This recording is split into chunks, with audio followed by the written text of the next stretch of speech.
Bien, venimos hablando del conflicto en Medio Oriente y siempre cuando nombramos a los protagonistas son Estados Unidos, Israel e Irán del otro lado, ¿no?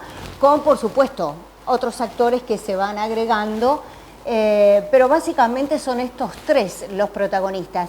Y creo que por globalización, por cultura, por cercanía, hasta podríamos decir familiaridad, ¿no? Porque ¿quién no tiene algún amigo o un familiar viviendo o en Estados Unidos o en Israel?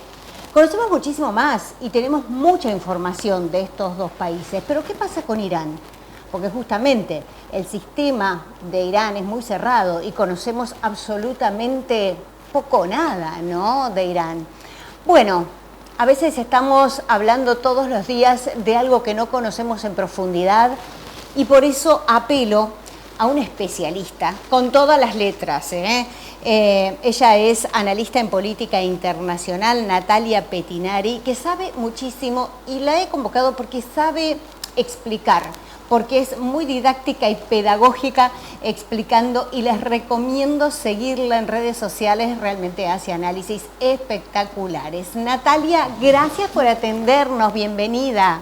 Hola Fabi, ¿cómo estás? Un placer, gracias a vos por esta comunicación. Es un placer escucharte realmente, ¿cómo se aprende contigo? Muchas gracias, muchas gracias. Bueno, es lo que intento hacer, ¿no? En cierta manera desmitificar un poco. Estoy un poco cansada de la demonización de un montón de cosas, ¿no? Y uno sin entender se prende, ¿no? Porque desde Occidente somos como ombliguistas, más desde Argentina, ¿no? Somos un poco ombliguistas si nos miramos a nosotros mismos, si no miramos al resto, o lo miramos, pero y lo juzgamos desde un desconocimiento. Entonces, me parece como importante, bueno, a ver, conozcamos, y tampoco tenemos por qué opinar de todo ni saber de todo, ¿no? No, pero conocer sí, claro, conocer sí, eso es importante. Es importante conocer, claro, ¿por qué? Para no juzgar o tener ideas acertadas. Nosotros, o es muy fácil comprarse el discurso de demonizar, ¿no? a algo, ¿no? Al régimen de los ayatolas. Y a mí lo que me parece importante en este caso es recalcar la importancia de Irán en Medio Oriente, porque no es un país cualquiera, porque ocupa un lugar geográfico muy importante, tiene más de 90 millones de habitantes y como es, tiene un lugar clave dentro del Medio Oriente. Para empezar, mira, no es un país árabe. Eso es increíble, Nati, porque todos estamos hablando de esta guerra, ¿no? Como que son todos los países árabes, porque alrededor de Irán son todos árabes, pero Irán no, y eso me parece que se nos pasa como detalle. Se nos pasa, mira, era el Imperio Persa, ¿no? Una civilización de más de 2400 siglos, entonces, bueno, es muy compleja, y lo que fue el Imperio Persa, ¿no? Que abarcó mucha parte de lo que hoy es Medio Oriente. Entonces es un país persa, como grandes imperios ahí en la región, el Imperio Persa, y tenemos a Turquía, ¿no? El Imperio Turco. El Imperio Otomano, claro. Claro, otomano, y quedan países árabes que, qué sé yo, Arabia Saudita, Jordania, Kuwait, Qatar. Son países que se formaron con la caída del Imperio Otomano, después de la Segunda Guerra Mundial, y medio marcados por las potencias occidentales. De acá cae un país, de acá cae otro, no le importa cuántos grupos hacia adentro haya de distintas etnias o religiones o lo que fuere. Y el Imperio Persa, bueno, no, tiene, digamos, lo que fue el Imperio Persa, hoy Irán tiene una concepción de sí mismo, ¿no? De, bueno, nosotros reclamamos y queremos nuestro lugar en el mundo, y es una cultura milenaria, entonces analizarla desde un término simple, bueno, me parece ya desacertado. Natalia, ¿cuáles son las principales diferencias entonces entre Irán y, por ejemplo, los países árabes vecinos? Bueno, la formación, digamos, la cultura, como te digo, ¿no? Y después el otro tema, ¿no? De que fue el gran imperio, y lo que tiene Medio Oriente es que hay pequeños grupos o distintos grupos, ¿no? Que después, bueno, se formaron como estados, pero bueno, tampoco tuvieron demasiado en cuenta en dónde formamos los estados. La religión, el Islam, ¿no? Es una cosa que marca mucho a Medio Oriente. Cuando muere Mahoma, hace más de 1400 años atrás, el profeta no tuvo hijos, no dejó herederos. Entonces la pregunta era, bueno, ¿quién es el sucesor de Mahoma?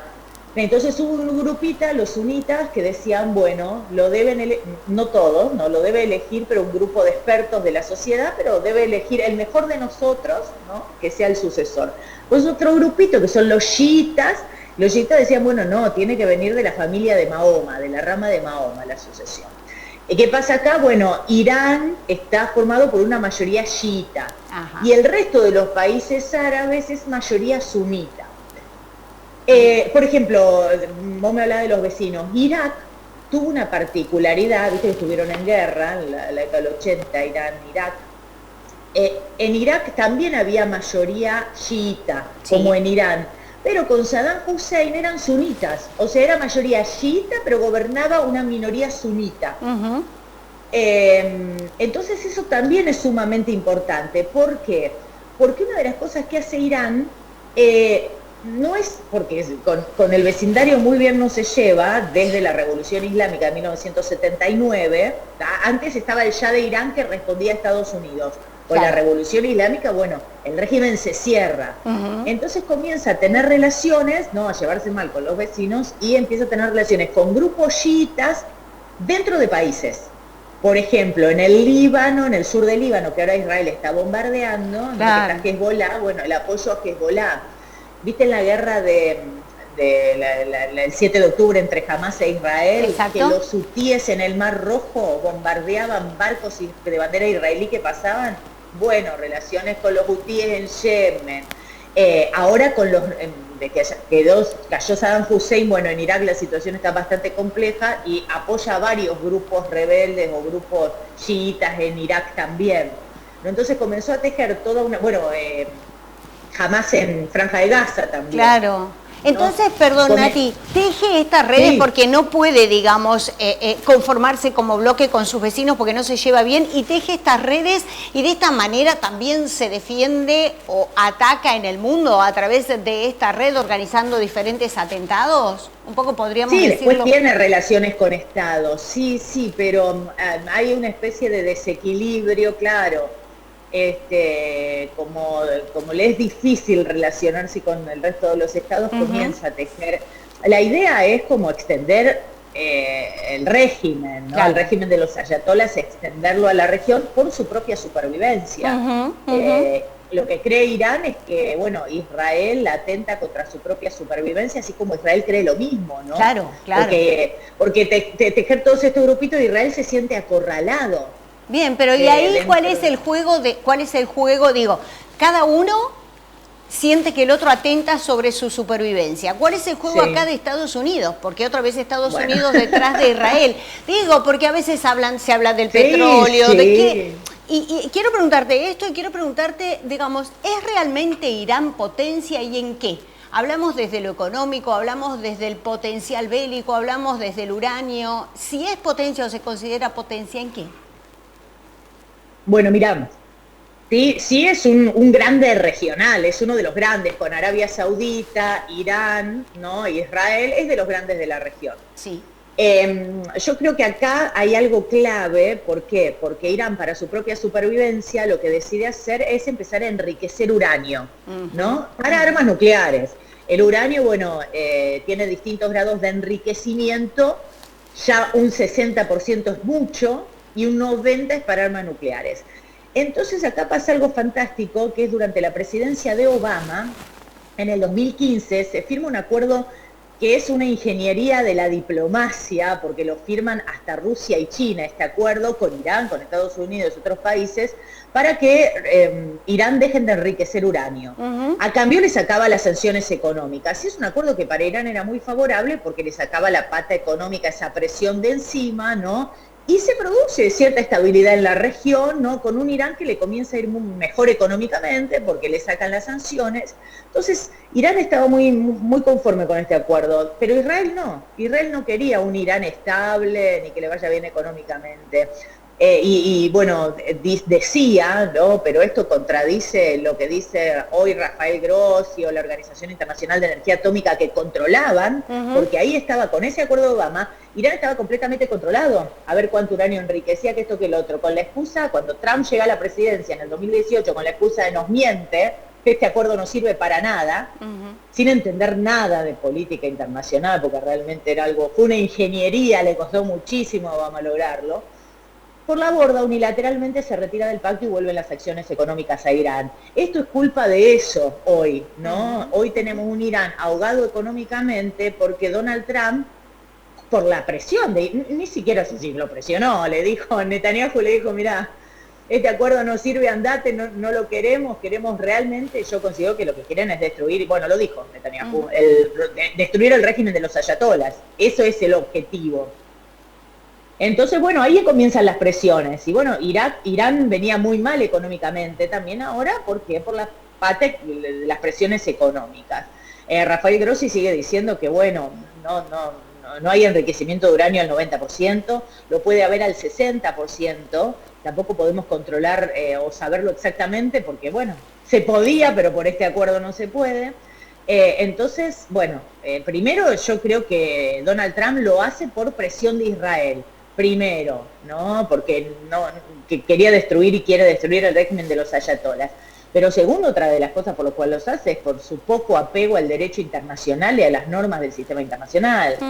Antes Estados Unidos, en otro momento, vos no sé si te acordás, George W. Bush cuando invade Irak, que decía que tenía armas de destrucción masiva, el de Saddam Hussein en el 2003. Bueno, esas armas de destrucción masiva nunca existieron y fue una excusa. Pero buscó respaldarse dentro del Consejo de Seguridad de Naciones Unidas, ¿no? Buscó como dibujarla dentro de los organismos internacionales, habló con los aliados antes, le avisa a Gran Bretaña, che, mirá, vamos a hacer esto, listo, Gran Bretaña le da el ok. Acá no, acá Trump va, bombardea y no le pregunta a nadie y ahora le dice a los europeos que le tienen que prestar sus bases porque son socios de la OTAN. ¿Y vos creés que esas armas... Se les pararon de mano. ¿Vos creés, Nati, que esas armas existen en Irán? ¿Qué potencial tiene hoy Irán? ¿Tiene potencial bélico? ¿Se le está acabando, no? Por eso te digo, mira, para bomba atómica no lo tiene, lo dijo Rafael Grossi, que es argentino, el secretario general de la Organización Internacional de Energía Atómica. Sí dice puede ser al 60, que ya es mucho de por sí, pero bueno, Estados Unidos buscó esto, Donald Trump lo busca destruir al régimen de los ayatolas y lo quiere sacar y lo dijo. Como si fuera fácil, lo dijo de Delcy Rodríguez, dice, mira, yo en Venezuela fui, saqué a Maduro y puse a Delcy Rodríguez. Bueno, pero acá hay una diferencia enorme, ¿no, Nati? Estamos hablando, como acabas de explicar, de una cultura milenaria, ¿no? Bueno, finalmente matan al líder, el hijo en teoría dicen que es peor, ¿no? Que es como más tajante en sí, su pero postura. Por supuesto, pero claro, pero ¿quién podría asumir? No me imagino en Irán una persona respondiendo directamente, una Delcy Rodríguez respondiendo directamente a Trump. Pero claro, para empezar es una cosa completamente, pero por eso te hablo de la ignorancia que me da, pero por sus mismos dichos me da a entender que tiene Donald Trump con este tema. Aparte al hijo de Ali Khamenei, ¿no? Que ya se veía que iba a ser el sucesor, lo eligió los 88. Hay un grupo de expertos, no me acuerdo el nombre ahora, bueno, pero el grupo de expertos se llama, ¿no? Que asesora a la ayatola en todo tipo de cuestiones. Bueno, lo eligió el grupo de expertos y después lo eligió la Guardia Revolucionaria, que son más de entre 200 y 250 militares que responden exclusivamente a la ayatola. No responden ni al Parlamento ni al presidente que tienen, y tienen unas elecciones dibujadas, Irán. Responden a la ayatola directamente, entonces no sé cómo cree, ¿no? Y además pasa lo que pasa, que después el sistema, cuando un sistema así tan fuerte hacia adentro, tan cohesionado, lo presionas, lo bombardeas y se cohesiona más y se cierra más. Y es peor para la población, peor para todos, ¿no? Exacto. Y él se cree que él va a ir y va a hacer lo mismo que Venezuela en sí le salió redondo si quiere, porque Delcy Rodríguez hace todo lo que él quiere, se aseguró el petróleo. y la población quedó con la democracia bien, gracias. Natalia, y el rol de los demás países, digo, porque también en el medio está China, está India, empiezan a sentir la escasez del petróleo al no poder pasar por allí, y sobre todo, bueno, también Europa Occidental, ¿no? ¿Hasta dónde puede llegar esto? Dijo que estaba cerca de terminarse, ¿cómo lo ves? Sí, Trump dijo, bueno, viste que los precios del petróleo suben, bajan, ahora Trump dijo, esto ya se termina. Bajo.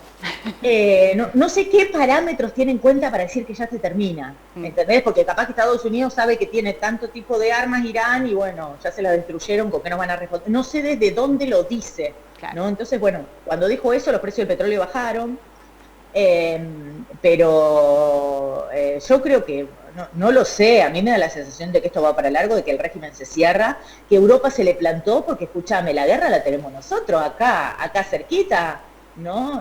Pasó cuando Rusia invade Ucrania, esto está acá, nos damos vuelta y tenemos a Ucrania, entonces ese es nuestro territorio, y son nuestras bases militares, no las de la OTAN, donde un ataque, ¿no? Y el artículo de la OTAN de un ataque contra uno de nosotros debe ser un ataque por un tercero hacia uno de nosotros, debe ser salir todos a responder. Entonces, viste, es algo muy complejo. Entonces Europa, bueno, Giorgia Meloni, y eso me llamó la atención, encabeza, ¿no? La primera ministra de Italia, sí.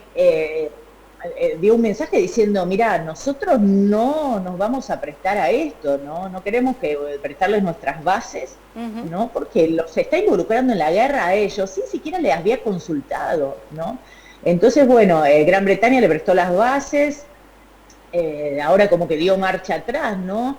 La situación España se plantó, pero y algunos iban y venían, ¿no? Pero lo dejaron afuera España, ¿no? España el primero que se plantó, que me pareció fantástico, el gobierno Pedro Sánchez, pero ahora se reunieron Francia, Alemania, Reino Unido, Italia, y lo dejaron afuera. No lo llamaron, es cierto. No, lo dejaron afuera de esto, que es realmente llamativo porque fue el primero que se plantó.